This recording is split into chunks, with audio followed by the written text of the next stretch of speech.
Painting the ship double sides and repairing the paintwork of the captain's cabin. Paint, white, 109 pounds, yellow, 100 pounds. A carpenter's account for the paintwork on HMS Victory 200 years ago. And this is the great ship he and his mates painted, seen by a staggering 26 million visitors, ever since she was dry docked in Portsmouth Historic Dockyard nearly a century ago. But those who come to see Admiral Lord Nelson's flagship, victor of the Battle of Trafalgar, icon of the Royal Navy, will now find themselves seeing her in an entirely new light.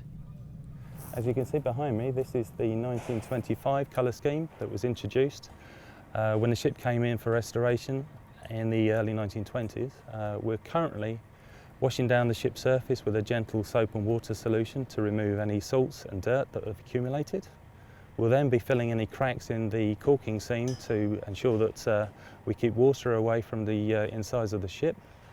And then we'll be repainting it with a single coat solution which should hopefully last a couple of years. And as you can see behind me now, this is the new ship's colour, and the whole ship will be painted in this much more muted colour scheme. One part that I particularly like is the new gun port colour, which is very fiery, and I can imagine would put the fear of God into people that saw when those gun ports were opened. So the colour has drifted over time into this mustardy orangey colour that we've seen really since the mid-1990s. We've been using the shade. So we've been fairly confident for some time now that Victory had been painted the wrong colour. We just weren't very sure what the correct colour was. So we've been undertaking some archaeological investigations. We've been looking at some manuscript sources to really try and nail down what would be an accurate colour. And in the course of that work, as well as identifying areas on the ship and how old they've been, we have managed to pin down the correct colour for the hull planking, the colour that Nelson would have known.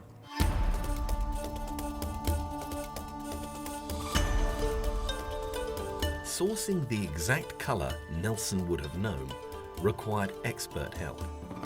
The National Museum turned to a team far away from Portsmouth, far away indeed from the sea itself, to find Victory's true 1805 colour, working from minute paint samples taken from the ship and carefully dated.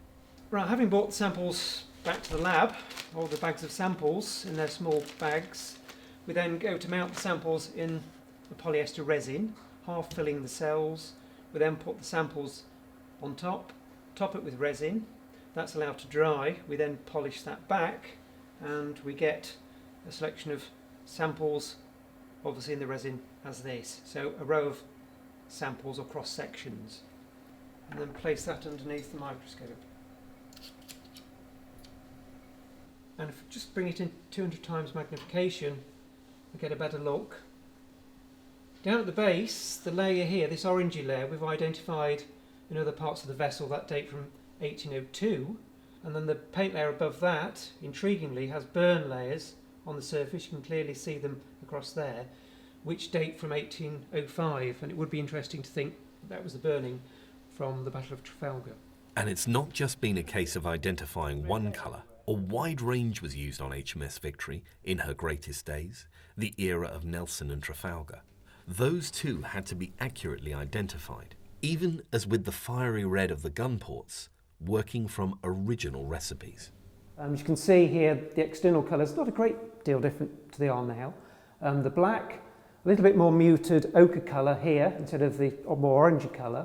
The gun port lids inside painted the orangey red colour here, and the masts are a paler cream.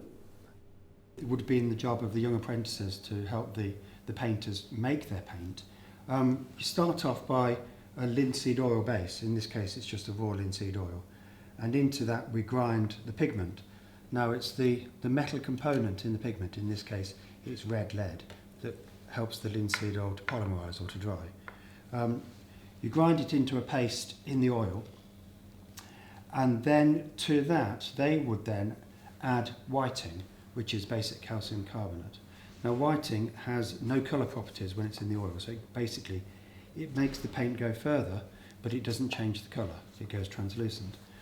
That makes a very thick paste which is then thinned down by adding a turpentine base, or it could be a white spirit base these days. They use natural turpentine. The paint would be mixed to this paste and stored in leather bags, and then on site it would be diluted further so they could apply it to the painted surfaces. The size of the task would be enough to make even the most determined DIY enthusiast quail, especially as the work of painting Victory has been done by a very small team. It's a challenge. Nice job. It's something we've not done before. I've done the heritage work and projects, but I've never done nothing this big.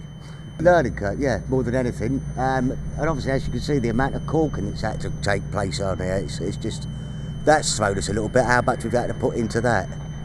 But other than that, no, it's nice, because it's nice once you see it all block up and you can see the actual finished product of it all, it looks a lot better. Do you ever think of the guys who did this before you over the years?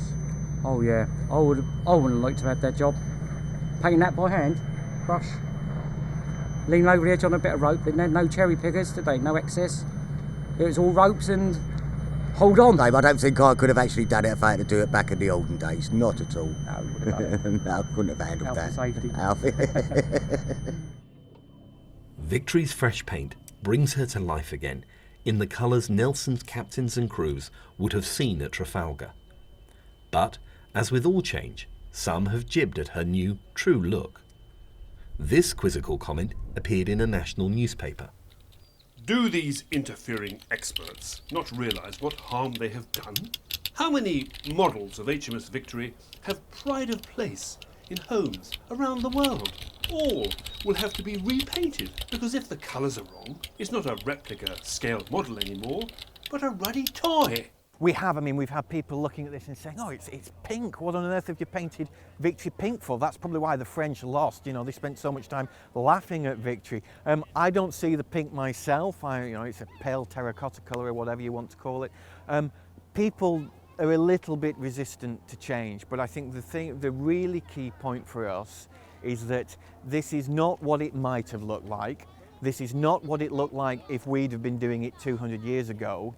This is what it looked like, this is what Nelson saw. And when you come to visit Victory, when we tell you this is how something was, we want you to trust us and we want you to know that it's right. And that's the real motivation, and that's the key decision for us in making this change. If that ship's carpenter from 1805 could join them now, the Victory team believe that he would approve her paintwork and see her in her true colours as Britain's greatest warship, a heroine of the Royal Navy, and a still-serving survivor of the day that Britannia began to rule the waves, for the benefit of all who pass on the seas upon their lawful occasions.